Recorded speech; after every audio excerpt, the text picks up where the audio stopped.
TET का 2023 का question paper में जो 107वां क्वेश्चन है वो इस तरीके से, in the figure the angle of elevation of the top of the pole A B from the bottom of the building C D is 30 degree and the distance between the top of pole and the bottom of the building AC is 10 feet.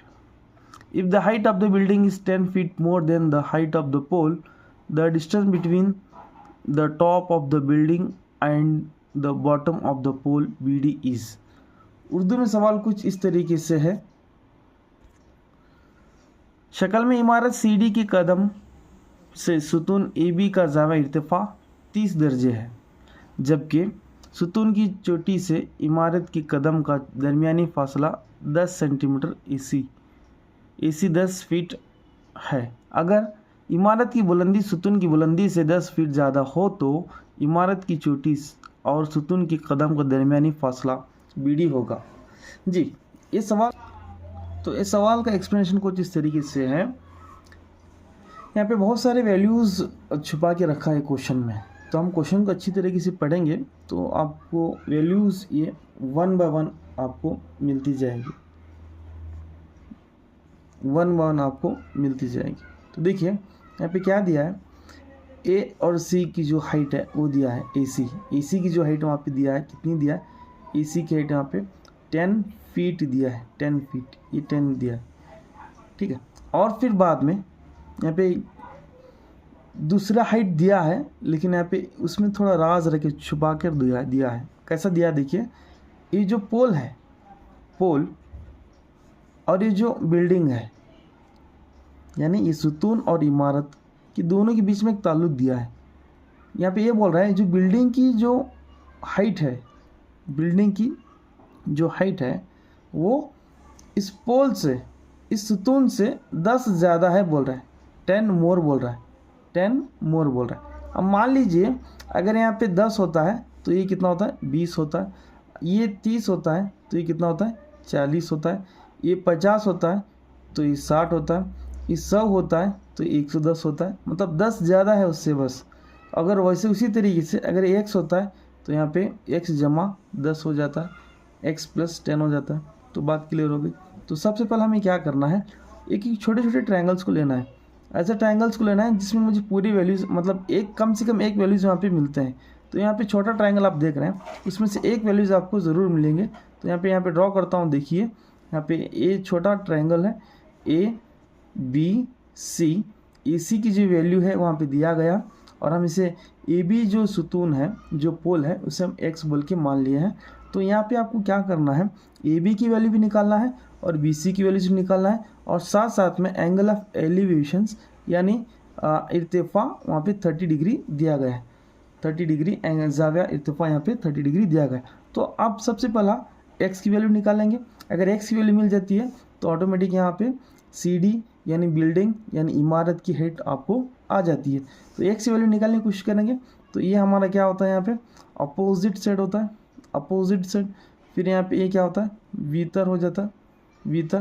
तो trigonometry का कौन सा वो ratio है जिसमें opposite और hypotenuse आ रहा है, मतलब मुकाबिल जिला और वहाँ पे वीतर आ रहा है। तो आप कह रहे होंगे कि sine 30 degree is equal to opposite यानी AB होता है, हाइपोटेनस यानी यहाँ पे AC होता है। जी, यहाँ पे साइन 30 की वैल्यू आपको पता है, साइन 30 1/2, और AB की वैल्यू पता नहीं है, x मान ले रहा हूँ या तो फिर AB उतना ही रखता हूँ, डिवाइडेड बाय यहाँ पे AC की वैल्यू आपको पता है कितनी, यहाँ पे 10 है। फिर यहाँ पे इसको क्या करेंगे, डिवाइड कर देंगे, 2 1 जा 2, 2 5 जा, और यहाँ पे क्रॉस मल्टीप्लाई कर देंगे। तो AB की जो वैल्यू होती है 5 फीट होती है, मतलब जो सुतून या जो पोल है उसकी जो लेंथ है, उसकी जो ऊंचाई है वो 5 फीट है। तो मुझे ये बताइए कि जो बिल्डिंग है इसकी हाइट कितनी होती है, तो वहाँ से 10 ज़्यादा है, मतलब 5 जमा 10 हो जाता है, तो टोटली कितना, 15 फीट हो जाती है। यहाँ पे 15 फीट क्या होती है, इमारत बिल्डिंग होती है। तो अब हम क्या करना है, तो ये इमारत की बिल्डिंग हो गई। अब इसी ट्रायंगल से BC भी निकालना है। BC क्यों निकालना है सर, क्योंकि BC जो आप देख रहे होंगे, BC ये कॉमन साइड है, कॉमन साइड है। ये दोनों के लिए मुश्तरक है BC, ये ट्रायंगल के लिए भी है और ये ट्रायंगल के लिए भी है BC, तो इसीलिए हम BC की वैल्यू निकालेंगे। तो सबसे पहले हम उसी वैसा ही सोचेंगे, जो कॉमन टर्म है उसे निकालने की कोशिश करेंगे जी। तो यहाँ पे देखिए BC की वैल्यू निकालना है। तो और एक बार वंस अगेन देखिए, आपके यहाँ पे आपके पास दो मेथड्स हैं। सबसे पहला मेथड है यहाँ पे, पहला वाला मेथड आप पाइथागोरस का थ्योरम वो भी यूज़ कर सकते हैं, या फिर आप ट्रिग्नोमेट्रिक रेशियो भी यूज़ कर सकते हैं, कॉस थीटा भी यूज़ कर सकते हैं, टैन थीटा भी यूज़ कर सकते हैं। ठीक है, क्योंकि मुझे BC होना, BC एडजेसेंट किस में आता है, सभी रेशियोज यूज़ कर सकते हैं। तो मैं यहाँ पे टैन थीटा यूज़ करूँगा। टैन थीटा क्यों यूज़ करूँगा, बहुत ही सिंपल है, अपोजिट साइड बाय एडजेसेंट हो जाता है। तो अपोजिट साइड बाय एडजेसेंट यहाँ पे tan 30 ले लूँगा। So tan 30 degree is equal to opposite कितना होता है, AB होता है, एडजेसेंट कितना होता है, BC होता है। tan 30 क्या होता है, 1/√3 होता है। सो AB की वैल्यू कितनी है यहाँ पे 5 है, BC की वैल्यू हम लोगों को पता नहीं है, तो BC वैल्यू वही निकालना है।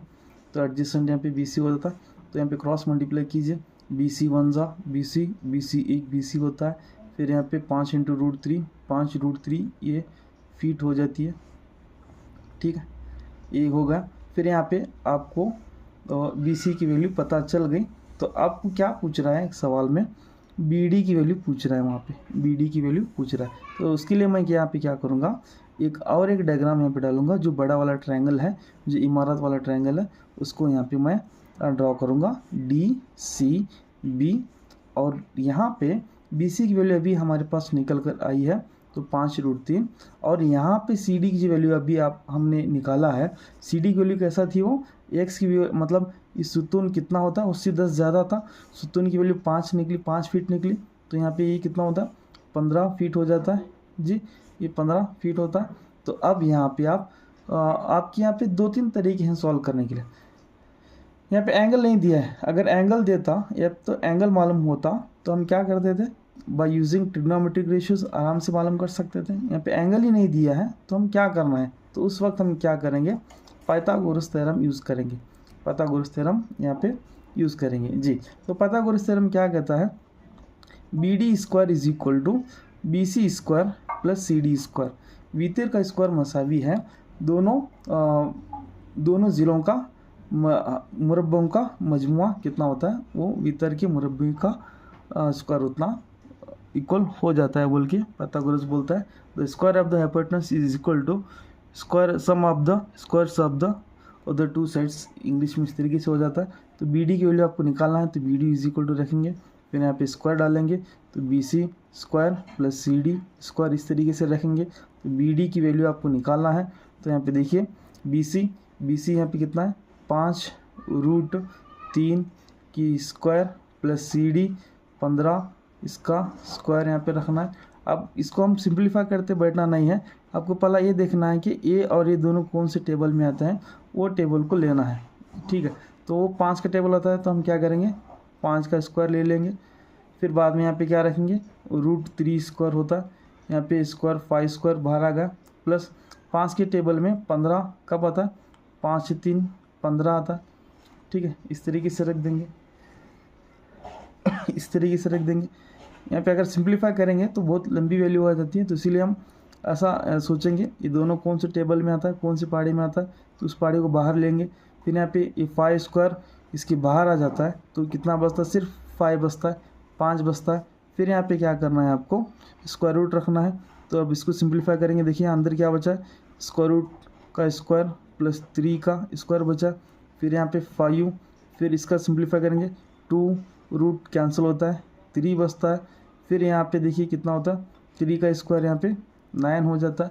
फिर अगेन आपको यहाँ पर वैसा ही मसला देखने को मिलता है कि यहाँ पे दोनों भी एक टेबल में आ रहे हैं। कौन से टेबल में आ रहा है, 3 की टेबल में आ रहा है। ठीक है, तो आप क्या करेंगे, 3 लेंगे। फिर यहाँ पे क्या बचता है, या तो फिर हम इस दोनों को ऐड कर लेंगे, बहुत ही सिंपल हो जाता, तो 12 हो जाता। ठीक है, 12। अगर आप यहाँ पे ऑप्शन में देखेंगे 12 5 स्क्वायर रूट ऑफ 12 अगर आपको दिख रहा है तो अच्छी बात है। अगर वहाँ पे नहीं दिख रहा है तो हम क्या करेंगे, इसे और भी सिंप्लीफाई करेंगे। देखिए हमारा कोई भी ऑप्शन वहाँ पे 5 स्क्वायर रूट 12 नहीं दिखा रहा है, तो इसके लिए हम और भी सिंप्लीफाई करेंगे। तो कैसा करेंगे देखिए यहाँ पे, तो इसके लिए हम ये इसको एक स्क्वायर नंबर में डिवाइड कर लेंगे या 4 3 कर लेंगे, एक मुरब्बा अदद में इसको हम टुकड़े कर लेंगे। तो 4 एक मुरब्बा अदद, 4 3 12 होता है। फिर 4 निकल कर फिर यहाँ पे बाहर आ जाता है, तो कितना होता है, जब भी इसको रूट में अगर यहाँ पे मुरब्बा अदद होते हैं तो जब वो बाहर आता है तो क्या कितना होता है, वो 2 हो जाता है। स्क्वायर रूट ऑफ 4 2 होता है। फिर अंदर कितना बचता है, वहाँ पे 3 बचता है। फिर इसको हम सिंप्लीफाई करेंगे, 5 दूनी 10 स्क्वायर रूट ऑफ 3 होता है। तो ये हमारा क्या होता है, फीट। और इसका जवाब हम ढूंढेंगे ऑप्शन में, ढूंढने से मिलता है। तो देखिए ढूंढिए, ढूंढने से मिल गया है। ऑप्शन नंबर 2 हमारा 10 रूट 3 वहाँ पे दिखा रहा है, तो वो भी बिल्कुल सही और दुरुस्त है। तो इसका जवाब 107वां क्वेश्चन का जवाब 10 रूट 3 फीट यहाँ पे हो जाता है। तो इसमें आपको बहुत सारी चीज़ें याद रखना है, एक साइन की वैल्यूज़ याद रखना है, और फिर बाद में पाइथागोरस थ्योरम या पाइथागोरस थ्योरम भी आपको याद रखना है। तो इन तमाम चीज़ों को याद रखते हुए अगर आप इसको सॉल्व करेंगे तो मैं समझता हूँ ये जो सिंप्लीफिकेशन आपको इतना लेंदी दिख रहा है, अगर आप माइंड में करेंगे या ओरली करेंगे तो मैं समझता हूँ ये आधा यहाँ पे स्किप हो जाता है। तो आपको स्टेप बाय स्टेप समझने के लिए मैं इतना स्टेप बाय स्टेप दिखाया हूँ। क्यों, अगर एक बार आपका स्टेप्स अगर एकदम क्लियर हो गए, एक बार आपको समझ में आ गया कि इसके बाद ये आने वाला है, इस तरीके से होने वाला है,